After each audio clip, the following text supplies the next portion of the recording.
Hey everyone, this is a Silver Linings Handbook bonus episode. I'm Jayson Blair. This is an episode where I joined Kevin Greenlee and Anya Kane of the Murder Sheet podcast. After this episode, a listener reached out to me and said that we were on fire. I normally am not a huge fan of interviews I give on other podcasts, but I have to agree with Jessica on this one. This is a story that originally, or at least an interview, that originally came out of some leaks that occurred related to the Delphi murder case in Indiana. And that's the murder of Abby Williams and the murder of Libby Germain, two young children who were killed off a trail in Delphi, Indiana. And I feel that this, as difficult as some of what's happened in that case when it comes to content creators, it's given us a real opportunity, as you'll hear me talking about in the episode, to explore, what's wrong with the system and also what's beautiful about the system. In the episode, I quote my friend Alice from the prosecutors in saying that in life, you don't look at a working clock to figure out how one works. You look at a broken clock.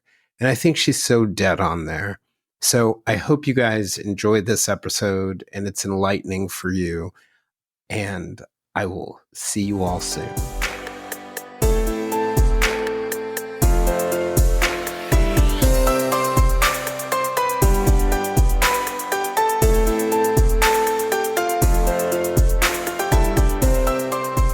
Content warning.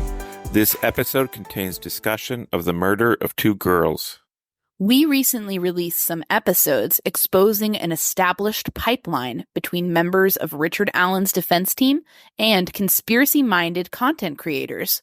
These episodes specifically outlined attempts by this group to manipulate public opinion regarding Allen himself and the case against him. Allen is, of course, accused of murdering teenagers Abigail Williams and Liberty German in Delphi, Indiana back in 2017. Public court filings indicate that Allen has made a number of incriminating statements about the murders while incarcerated. Attorneys Andrew Baldwin and Bradley Rosie are Allen's primary defense attorneys. State is led by Carroll County Prosecutor Nicholas McClelland, and Judge Francis Gull is the judge overseeing the case. Our reports focused on messages between Kara Weinecke, Allen's appellate attorney, who also apparently works on briefs in the murder case, Michael Osbrook, an attorney representing Rosie and Baldwin, Bob Mata, a YouTuber and Illinois attorney who is the self-proclaimed voice of Allen and his attorneys, as well as a trio of people we'd label as internet cranks who seem to mostly revel in far-fetched conspiracy theories. Our coverage raised questions about media, ethics, and the overall state of true crime. We feel these revelations also fit into the wider context of a nexus forming between players in high-profile murder cases and so-called true crime influencers on social media. The modus operandi is simple. Figures in the case, typically defense teams, will deputize conspiracy theorists to run their talking points in an effort to control the public narrative and whip up support for their clients. We spoke with our friend Jayson Blair to unpack and contextualize some of these recent happenings within the wider true crime space. He's someone we always turn to when we're looking for insights on the true crime landscape. My name is Anya Kane. I'm a journalist.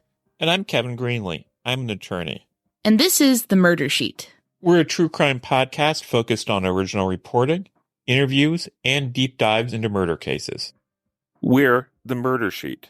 And this is Media, Manipulation, and Secret Messages, a conversation with Jayson Blair of the Silver Linings Handbook podcast.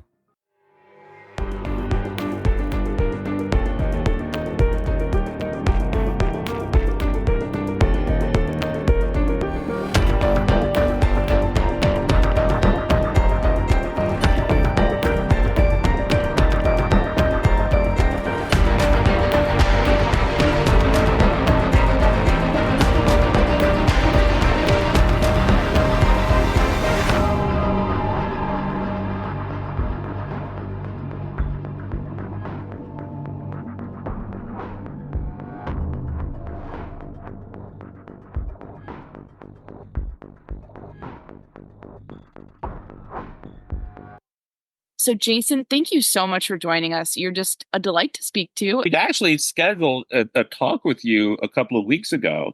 And then right before the talk was scheduled, we said, Jayson, there's something that interesting coming out. Maybe we should talk about it later. The thing that I referred to was the release of a bunch of these messages between people associated with the defense team, some internet cranks, prominent YouTuber. So what did you make of all of that? So I would say going back to last year, there were some early signs that the defense team in the Delphi case was working with some of these people that you call internet cranks. I just think some unwell true crime enthusiasts, really, truly, to dig up information. But I think what surprised me about the most recent messages that you got out, it was just so absolutely clear in listening to them that both creators, lawyers affiliated with the Allen team, and some of these people who, are unwell true crime enthusiasts are truly collaborating like a political campaign together. I think that piece of it surprised me. On a more personal level, I think some of the people who are who are in those messages had said to me when Courtney Parsons attacked me last year and said that I should die, that, they didn't really know them. Courtney and Angela, they weren't really affiliated with them. Meanwhile, it became very clear to me that that was not the case. So I think on a personal level, that was surprising. And then, just general level, I was surprised by the opposition research campaign. And I think one of the things that bothered me the most as a listener to creators, I really am a believer that true crime podcasts can be a lot of different things. They can be entertainment, they can be advocacy, they can be analytical, they can be journalistic, right? But I think it's really important, and some are hybrids, but I think it's really important to disclose to your audience what you are. I have an interview-based podcast. I pick guests that are aligned with things that I'm interested in. Part of the ethos of my podcast is it's a lot like journalism where it's focused on the truth. I think if we found out all of a sudden that I was secretly running an agenda for something, whether I believed in it or not, I think it would be a betrayal to my listeners. And I think that was one of the things that was also most surprising to me. Absolutely. What does it say to you about this moment in true crime where you do have people affiliated with an actual defense team in a high profile case, even caring about what random people on the internet think and collaborating with them to this extent? Well, so I think it's actually an extension of something that started a long time ago. I think you can go back to 2004 and the Maura Murray case, which is sort of the first true crime case of the social media age. And then I think you can also look to Serial and Adnan Syed and the aftermath of that post-Serial, where the lines between being a creator and being an advocate in both of those cases both of those situations got very, very, very blurred. And I think over time, it's very clear defense attorneys have seen and appellate attorneys have seen the benefit of having this intense media attention. Same thing with Stephen Avery's case. So I think they've seen the benefit both on appeals and now in trials before pettit juries. They see the benefit of having intense media coverage. And I think Kara Weineke really, really captured it, the appellate attorney for Richard Allen before the Indiana Supreme Court. I think she really, really captured it in her messages. All we need is one, so we can poison the pool and we can utilize these creators to poison the pool. It's impossible to know whether that happened in the case of Karen Reed, the woman accused of killing a police officer, John O'Keefe, in Massachusetts. But that strategy seems to be a new defense strategy to get certain creators, Turtle Boy in that case, to be extensions of their defense team to poison the jury. Is it legal? Is it not legal? I think the thing that really bothers me about it is that this is being done in some cases under gag orders that silence the families. And the families have no voice because of these gag orders, yet the defense team and the defendant is finding a way to utilize creators. You could say manipulate them, but in this Delphi case, it certainly doesn't look like manipulation, but to utilize creators to give themselves a voice that the victims' families don't even get. And that to me is concerning. Now, also, the prosecution doesn't have that voice, but the victim's family is losing out on that voice, while the defendant and the defense team keeps it, is a little bit more alarming to me. Yeah, and we've had conversations in the past that I kind of reflect upon about why something like this actually just shows how outdated gag orders are in the first place. Can you speak to some of your thoughts on that? Yeah, if you go back into the, history of gag orders, the Supreme Court, there are a couple cases, including a case in Nebraska, where the Supreme Court essentially said, okay, gag orders can be utilized to keep witnesses or the prosecution or the defendant and the defense team, to keep them from sharing information that will poison the jury pool. And this is during a time where there were local newspapers in the town. Maybe there was a television station or a radio station that covered it, but there were a handful of creators covering most of these cases. Occasionally, you might get some national media coverage, but that didn't have much of an impact because chances are the national media newspaper was not landing in the town where the jury pool was. So it was a very effective, narrow way to protect a defendant's right to a fair trial. We live in an age right now where the barriers, we no longer have as many gatekeepers. The barrier to entry to be a creator is so low, and there are so many of them, that you do not have a situation where your local newspaper and a handful of radio stations are going to respect the gag order and say, because they're focused on truth, we don't have any information, we're not going to report anything. Instead, you now have YouTube creators who are doing live reports every night, and they've got to fill sometimes hours of time with things. And what happens is that gets filled with speculation.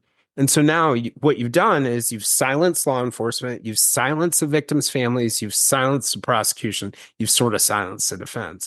So you've silenced all the people who actually have any real information about the case, and you've allowed everyone who doesn't have information about the case to become the news sources and the people who speculate. And it's not effective because it's still poisoning the jury pool, but it's even worse because terrible information as opposed to accurate information is getting out. Yeah, as you said, all the responsible adults in the room, aka typically traditional media outlets, although they can make mistakes too, are not going to be pursuing things when they cannot get accurate information from credible sources. But everyone else will do it. And oftentimes we've found many people who are, new media creators will be content to just look over public filings in a case and analyze those. And I don't think there's really any harm in that. I think that's a way to discuss legal issues, educate people, and that's fine. But many people actually will not be satisfied to just talk about what's in the public realm. They will make things up. But even also to your point, like, I'm a relatively savvy person. I understand a lot about the law from my experiences. I'm by no means an expert. I constantly have to rely on people to help me understand. So there's an issue of like, are you really competent to analyze it? So it's one thing when someone's analyzing something and they're making a post on Reddit and there's a discussion, but it's another thing when that same person all of a sudden is becoming a source for a YouTube channel. And I think the thing about gag orders is they were made for a world where within the media, truth mattered, right? Because I, as a judge, giving a gag order that impacts these witnesses and you can no longer talk to the Omaha World Herald or whoever it is, the Omaha World Herald at that time is not going to print wild speculation if they can't get a source. But we live in a world right now where creators will just anoint whoever they want as an expert, regardless of whether it's the truth. Like, my favorite trick is like when people will put out bad information and then they'll end it with a question as if they're not putting out bad. I don't know if it's true. I don't know if it's true or not. They're peddling bad information. And I don't know. I think that we really need to explore new ways to address these issues. And then throw on top of it, if you look at a situation, one of the things the Supreme Court said was gag orders have to be effective. They're only constitutional if they're effective. Well, clearly they are not effective. The jury pools are getting poisoned. So, yes. And in this case, we have, in Delphi, we have so many questions from listeners based on our coverage. Like, aren't the lawyers who are working for the lawyers who are on the legal teams bound by the gag orders? People who are claiming to write briefs in the murder case and then commenting on said briefs publicly, as Kara Weineke did, wouldn't they be bound by the gag orders? And our answer is they certainly don't seem to think they are. So I don't know how one could argue that the gag order in Delphi has been effective if basically that is going on. Well, and you can see the conundrum from a judge's perspective. Like, they have an obligation to protect the defendant's rights, to make sure that the jury pool isn't poisoned by good or whatever information coming out. But the challenge for a judge is like, there's no template to writing a gag order. Like, it's really like Goldilocks, right? Like, too far, not far enough, too far, not far enough. So essentially, they're running into this terrible situation where they need to protect rights, but don't have the right tools anymore. It's almost impossible to land a gag order that's going to be effective. I think ultimately there's going to be a backlash because you've essentially not just silenced the victims' families, but you've silenced every credible source and you've left it to the wolves, basically. So true.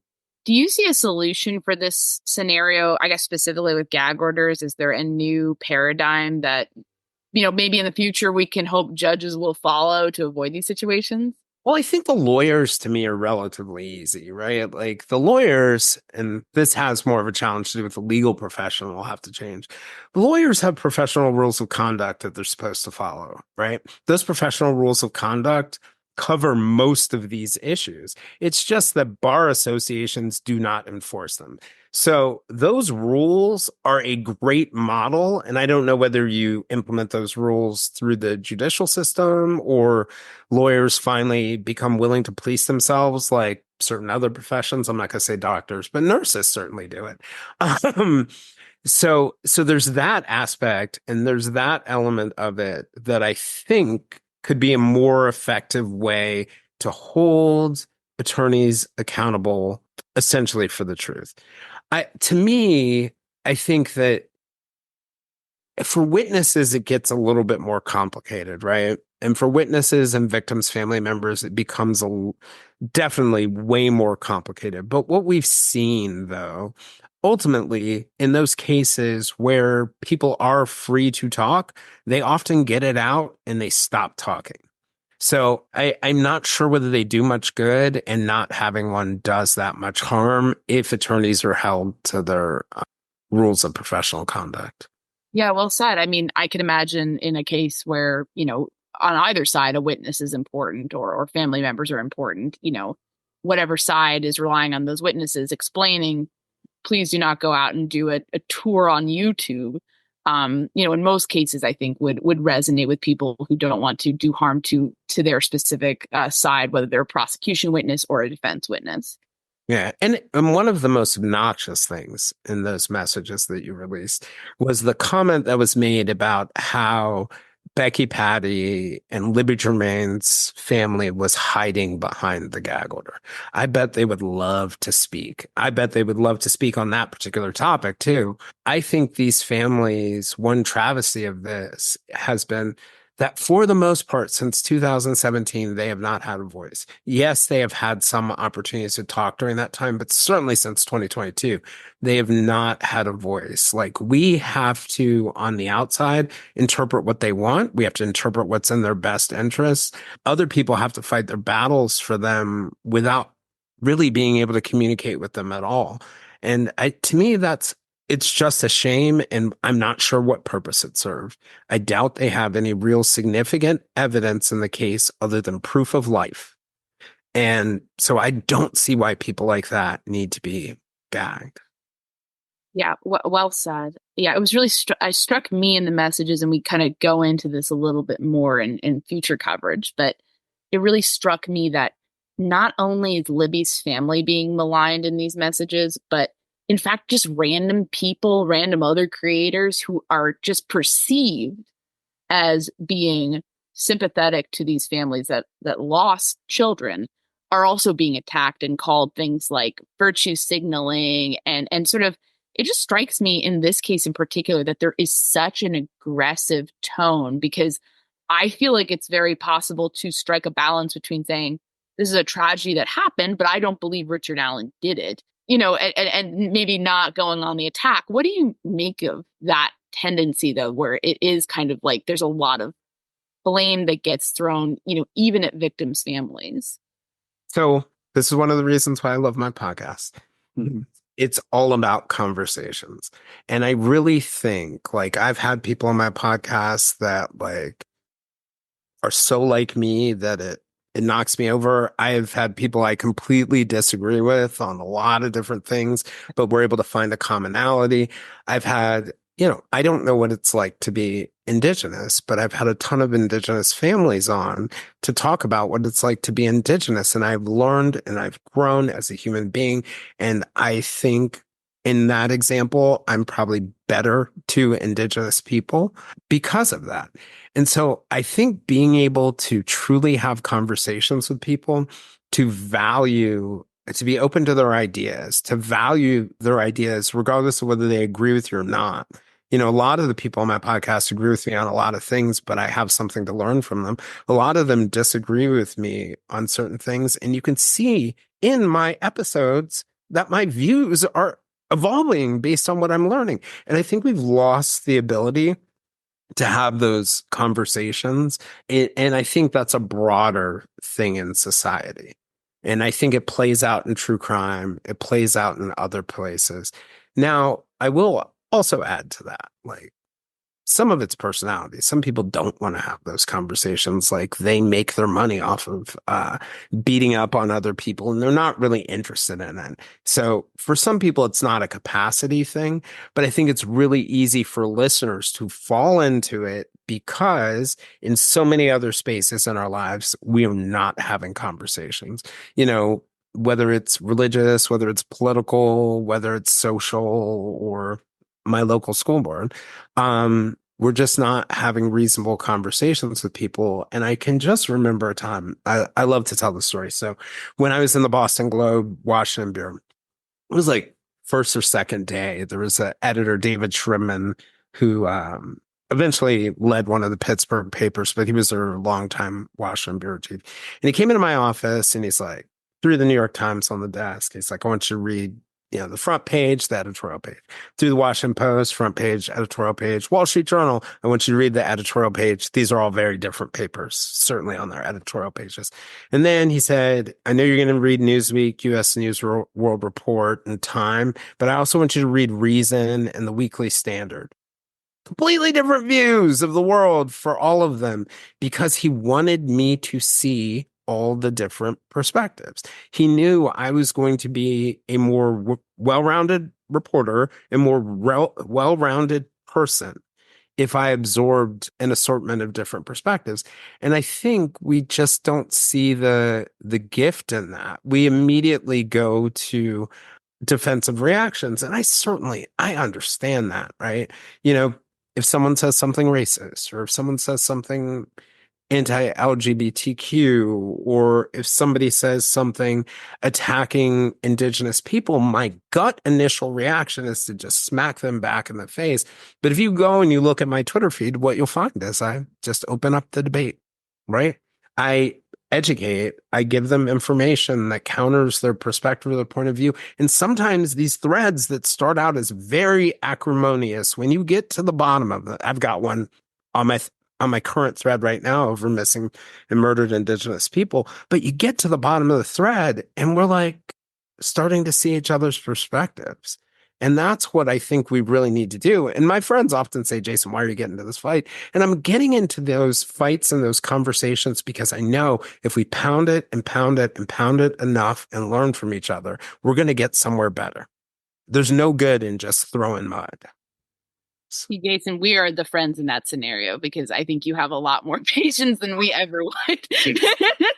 So we really commend you on that and sort of trying to start dialogues with people who may disagree, even if their opinions are kind of like, might be horrifying or kind of like, where is this person coming from? I think, the line for me that, and I'm sure this is similar to line for you, it's good faith.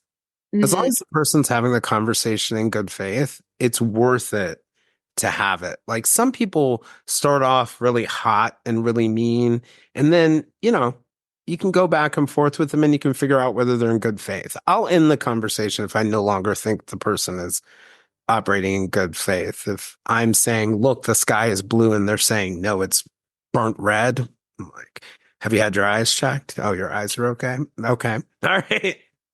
I'll end the conversation. But as long as they come to me in good faith, I'm willing to have a conversation. And what I found over the last year or so is that there are probably, and we've talked about this before privately, I can be a little naive about people sometimes.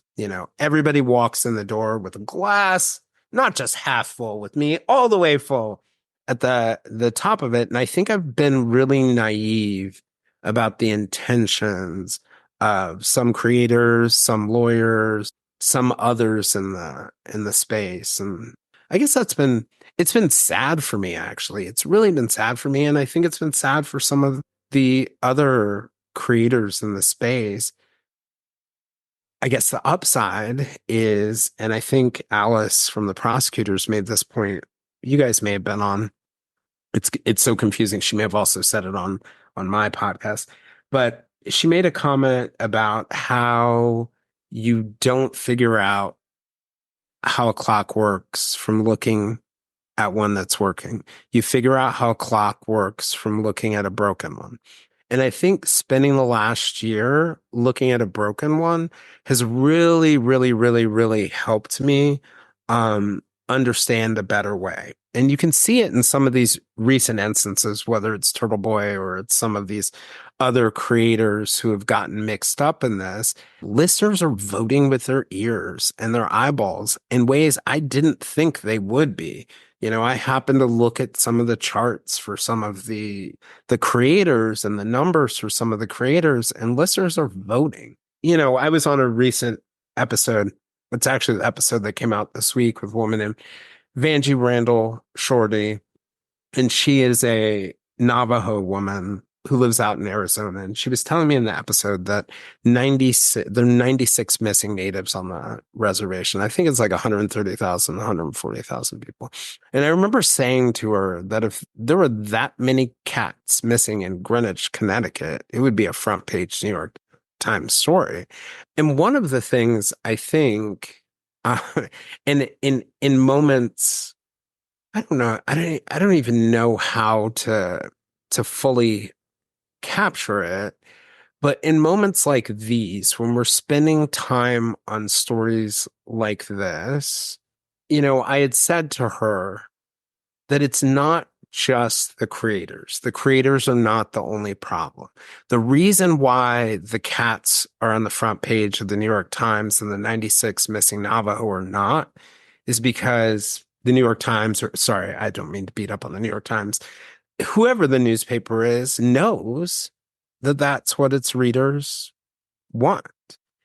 So we as readers, listeners, viewers have a way to send a message to the creators who are misbehaving that, no, we don't want that. And we want to hear more about Vanjie's son, Zach, or we want to hear more about Nada Frank, whose father Monty was on and she went missing and she was murdered.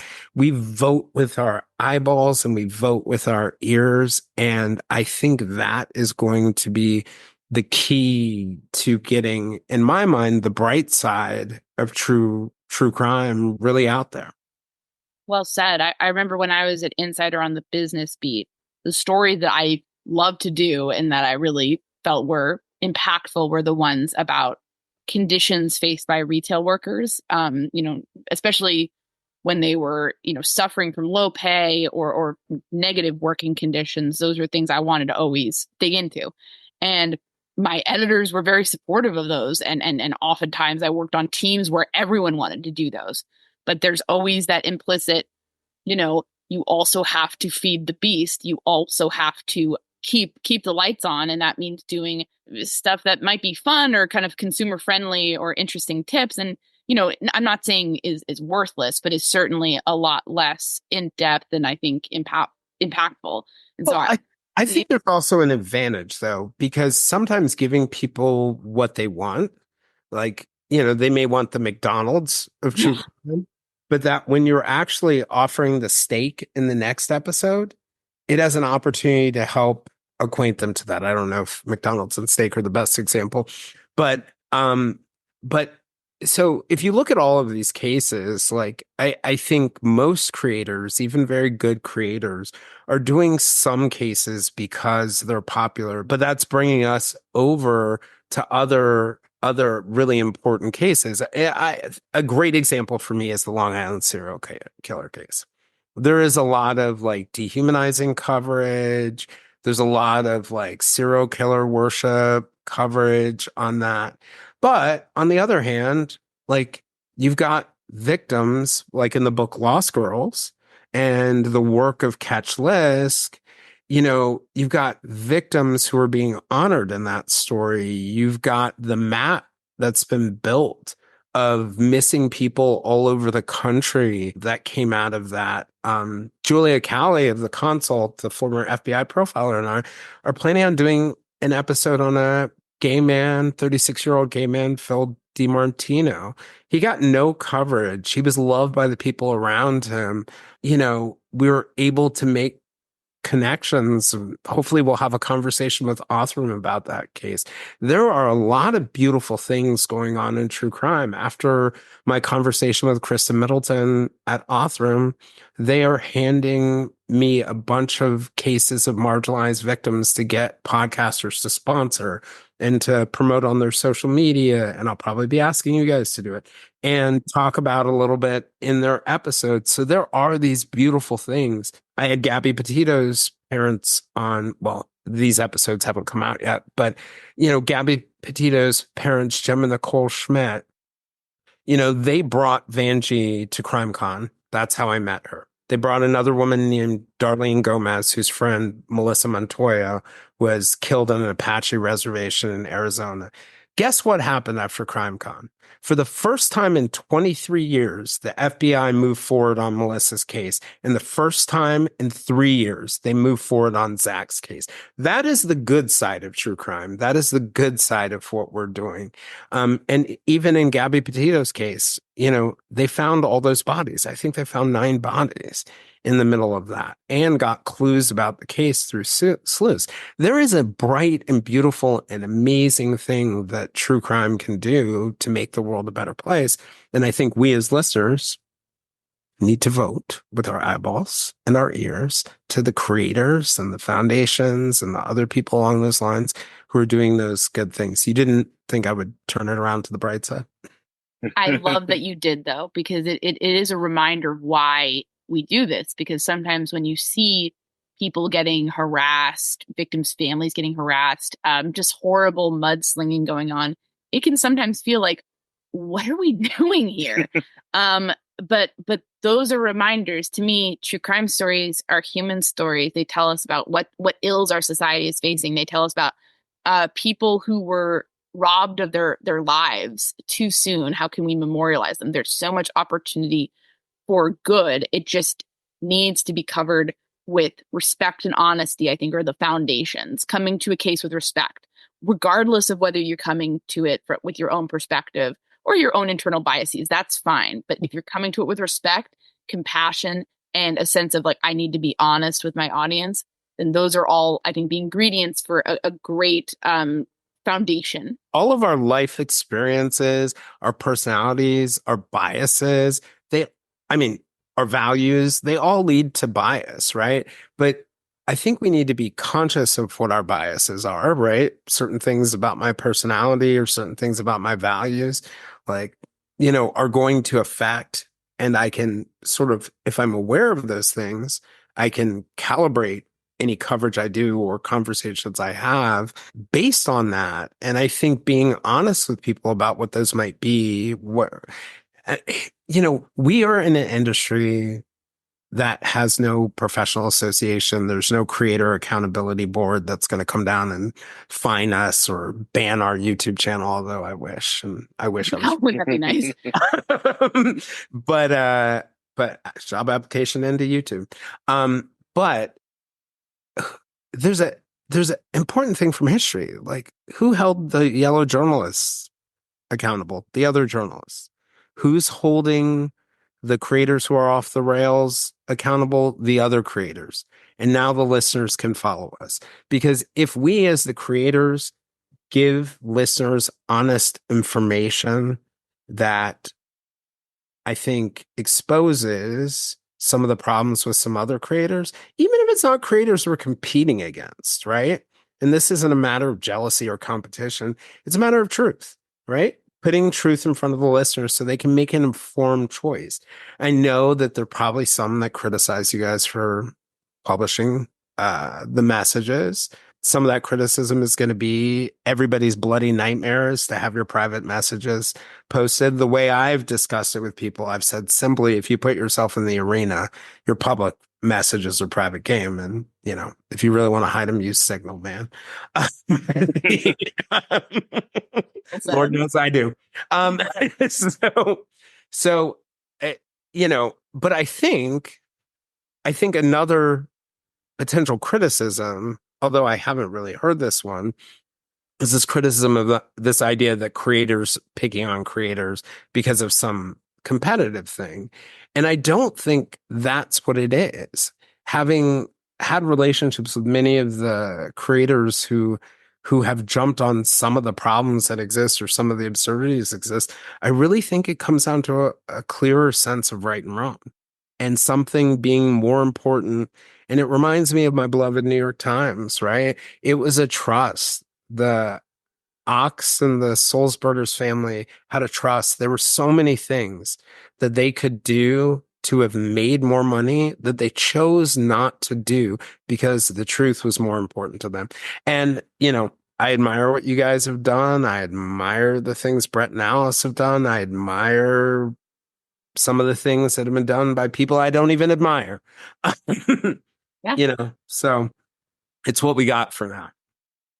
I wanted to ask you something, kind of unpack this a little bit more. Do you feel currently that creators in the true crime space are actually doing an effective job of policing our own? Because I'm going to tell you, I'm going to go off. I don't. I think I think there is a small group of people that consistently have to come in and sort of like say, this is a mess. And I think a lot of people. The true crime Avengers. Right. The true crime Avengers. Like, guys, what are we doing here? And it's like, I mean, to me, and then we're just the scolds who are yelling about things. I think a lot of people, whether through inertia or through, it's not fun to actually have to go out and criticize people. It's not something that I think Kevin and I personally enjoy doing. We would rather be looking into a case. It's just that when we feel something rises to the level of affecting a case, it's news for us and we feel we need to say something. But yeah, I kind of tend to see a lot of people who seem to be reluctant to criticize people who they are friendly with or who, they might perceive as larger or more powerful than them in the space. And I kind of see it as a place where a lot of people look the other way about a lot of red flags. And I'm just curious, like, do you have a different perception? What's been your sort of thought on that?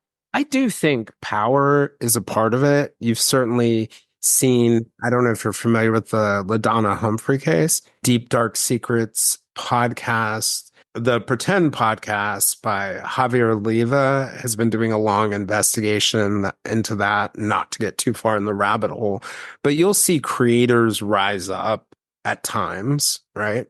But I think Even against some big creators. I think power is a part of it, but I actually think conflict avoidance is a big part of it. Yeah. We go to the same conventions together. We get advice from each other on what equipment to buy.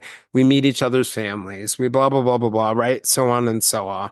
But I do think that even among my friends, and I recognize that this is part of my personality, like if you look at my psychological testing, let's just put it this way, 78 out of 100 people are more sensitive, interpersonally sensitive than I am. So I don't mind conflict. It truly doesn't bother me. But I feel like if my friend is misstepping, I have even more responsibility to tell them before it spins out of control.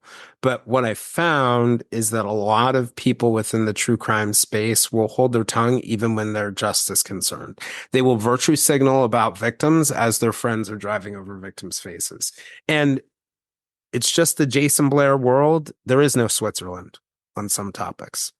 I don't believe, I'm not a George W. Bush fan, although he was a funny man. But I do think he was right on some of these issues. You're either with us or against us, because being Switzerland on issues of ethics is, to me, being unethical. You're choosing, you're making a choice. And I don't know that everyone does it publicly. Some people's role is to do it privately. I can't say that, but there is no Switzerland here. I agree, especially as you mentioned, when you look at the annals of things like journalism, oftentimes community self-policing is very important to ensuring that things don't go off the rails. I think we've seen some people definitely step up to the plate on that. But I can say for me as a creator, I would want people I'm friendly with in the space, or people who I respect in the space, if they felt I was doing something wrong, to say, hey, I mean, I can tell you what I would do if all of a sudden I thought you guys were doing something that was wrong. I would privately go to you first. That would be my first step. How hard is that, right? Like, hey, here's a text message. Hey, could we have a call?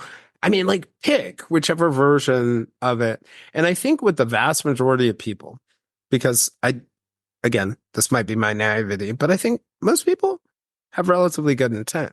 I think sometimes that conversation early in the process can help um, derail bigger problems or knock them off track. Because what I think happens over time is, just like any profession, people start to skirt closer to the line, skirt closer to the line, then they cross the line. And then all of a sudden the heuristics kick in where, we've escalated our commitment in a certain direction and it's harder to see how wrong it is. Like, if we can get to people a little bit earlier, and frankly, I would hope you did the same thing to me if you listened to one of my episodes and you were like, this is nuts. What is he doing here? No. Yeah. And so I think getting in early and doing some of those things, but it also begs the question, right? Do people really care? Like, I hear the words, but do they really care? I mean, I've personally been disappointed by several instances among people who are in my circle who have not stood up for what they privately or publicly say when confronted with someone within their midst doing it wrong. Yeah, I guess it really is difficult to stand up sometimes and potentially take those slings and arrows. I just agree that it's very important, especially because these stories we tell are so sensitive, and so we're being trusted in some cases with the tale of the worst moments in someone's lives. And after a half-hour podcast or an hour podcast, we can move on, but these people still have to deal with the ramifications of this. And But so, yeah. so think about it another way. I, as a creator, do not have a giant staff. There's no quality assurance. There's no standards editor. There's no editors who are going through my work. If my friends in the community and my listeners do not give me the feedback when I'm off track, it's actually harmful to me. Like, the loving thing would be to give me that feedback. And so, like, if you really care, tell me what I'm doing. Yeah, I agree. We certainly really appreciate that sort of feedback. And there's certainly been many, many times when we've taken it, and I think our coverage has really improved as a result. Yes, it is helpful, and especially from peers as well. But I think when things are gone to the point where maybe, public statements are needed, I would love to see more true crime creators be a little bit more backing up what they're saying. I mean, I don't know how you can claim to be, centering victims' voices, but then okay with certain behavior just because you happen to be friendly with somebody. I think that's I think that's hypocrisy. Yeah, I think the audience deserves better. I think the families and the victims at the center of the cases we covered deserve a lot better too, because that doesn't live up to that. And I also think, like, yeah, we have nobody other than ourselves, but I also think sometimes spending a little bit more time with some of the people who are touched by the cases, and by that, I don't just mean the victims' families, but even the defendants, even the people who are fighting the battles and meeting judges and finding out what it's like, listening to prosecutors, listening to defense attorneys, but especially listening to those victims' families and the defendants. I think if you really understood the impact of even slightly bad coverage on people, it if you sat in the room with them, if you hopped on a Zoom call with them, I mean, I'm kind of blessed because I'm a one-on-one interview based podcast. So I'm sitting here and I'm listening to these people. And when I had Bruce Maitland on, who's Brianna's father, he did something that no one else did. We had this long prep call before. I was so grateful for it before we recorded because I think I got a view because it was just completely off the record and we weren't recording. I think I got a view into what it's like to be in his shoes and to walk, I don't know, man, what is it, 20 plus years in his shoes? That helped me have a level of sensitivity that went beyond my intentions and I could only have through getting that view. And it's probably made every interview I've had, regardless of what the topic is, whether I'm talking to a ghost hunter or a victim's family, it's probably made every interview better. So. Earlier on in the conversation, I detected a note of hope about where things are going in true crime, dare I say. And I'm curious, where do you think things are going in the wider context of true crime? Are you seeing a backlash from viewers and consumers and listeners against some of this sort of what I would characterize as bad behavior, at least personally? Or are we seeing a cleavening of, like, on one side you have people who are interested in ethics, on the other side you have something else entirely, kind of almost two separate true crime communities? Like, how do you see this all going? Maybe two or three. I don't know. I mean, I see some positive signs, but I have a narrow view. But certainly, recent things I've seen listeners do have been, to me, super positive. There've been some here, as Taylor Swift put it. I think the trash always takes itself out. Jayson Blair Swiftie confirmed. I mean, look, I think people with poor morals or ethics burn enough bridges eventually that well, first of all, they lose the support among other creators. Now, I'm not saying they go beat them, other creators beat them over the head, but they back away slowly. They stop doing collaborations. They distance themselves. And I think the listeners over time, either through, I think it's a slower burn if they're just listening and then comparing it to what else they can find in reality. I think it's a faster burn if somebody calls them out. But I think eventually the listeners walk away. So I think to some extent, holding people accountable is going to be important, but just resting and relying on the idea that the trash always takes itself out. Yeah, it gives me hope, some of the things I've seen from listeners in recent days, where I do think a lot of people want the truth. They want the facts. They want maybe some opinion, but opinion that they can trust is coming from an authentic place. And I think it's based on facts.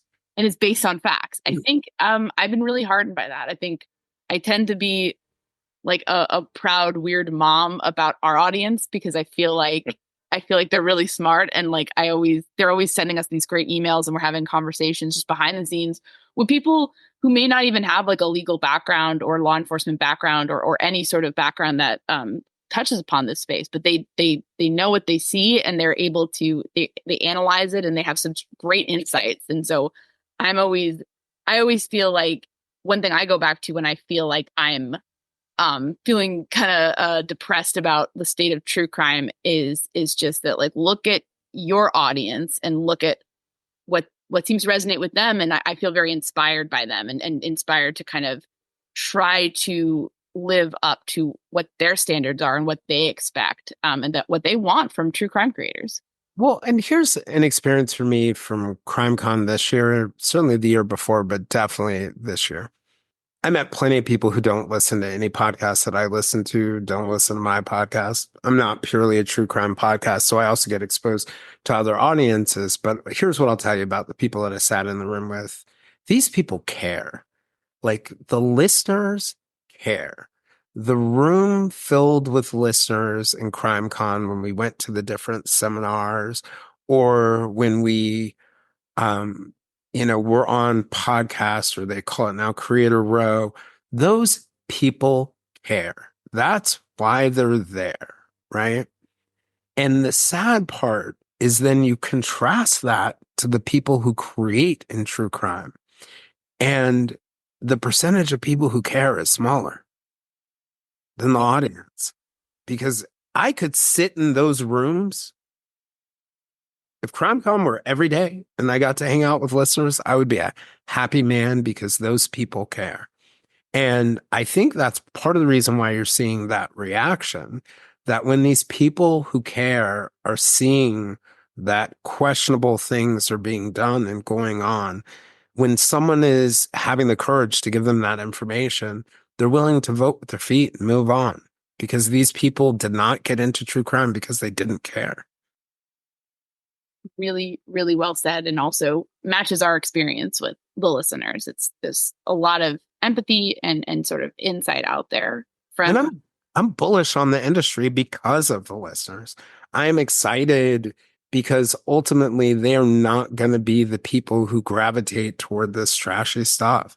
And what we've seen with a lot of creators over time is they're all able to use all this smoke and magic to build up a good audience, but eventually it falls apart and that audience flees. We've seen it many, many times. So I'm looking forward to watching it happen over and over again until it cleans up a little bit. People are sensitive to that sort of uncanny valley of content creation where it's like it's almost right, but something's off. And then eventually that something becomes pretty overt.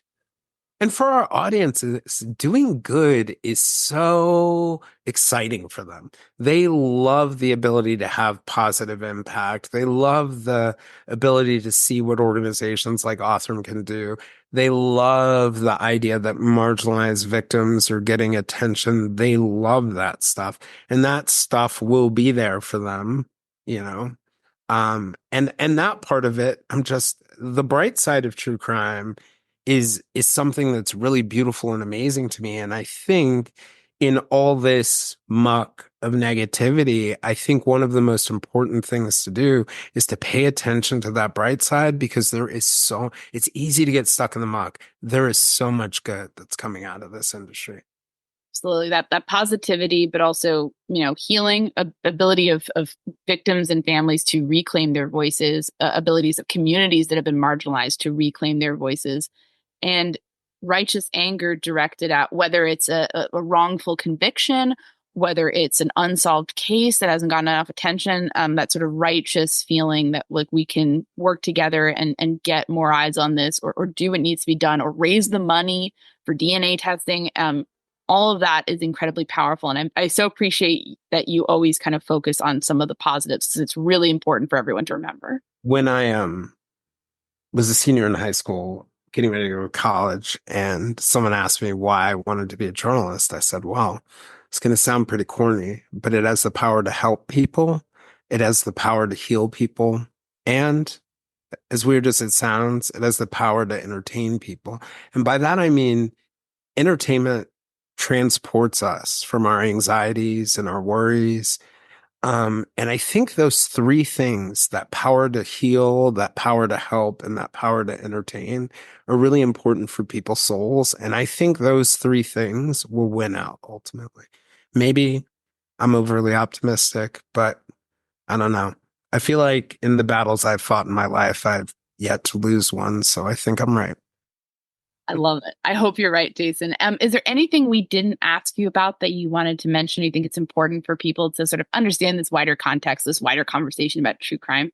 Yeah, and I think the most important message to listeners is to, it can be framed as, running away from the negative. And I would just say focus on the positive, gravitate toward the positive, gravitate toward the people, the creators, the other listeners who bring good in the world and help lead to fulfillment. Ultimately, in all reality, it's important that creators call creators out, but the people who are really going to shape what this industry does, whether it does good, whether it helps marginalized victims, whether it solves cases, whether it heals people, are the listeners. So use your ears, use your eyes, and vote for the things that I know you guys believe in.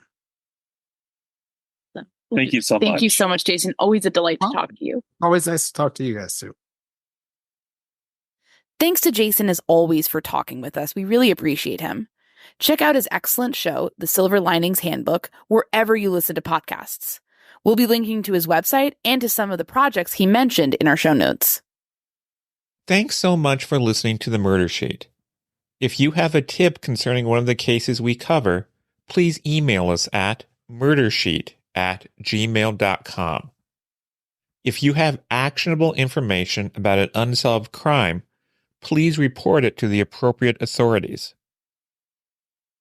If you're interested in joining our Patreon, that's available at www.patreon.com/murdersheet. If you want to tip us a bit of money for records requests, you can do so at www.buymeacoffee.com/murdersheet. We very much appreciate any support.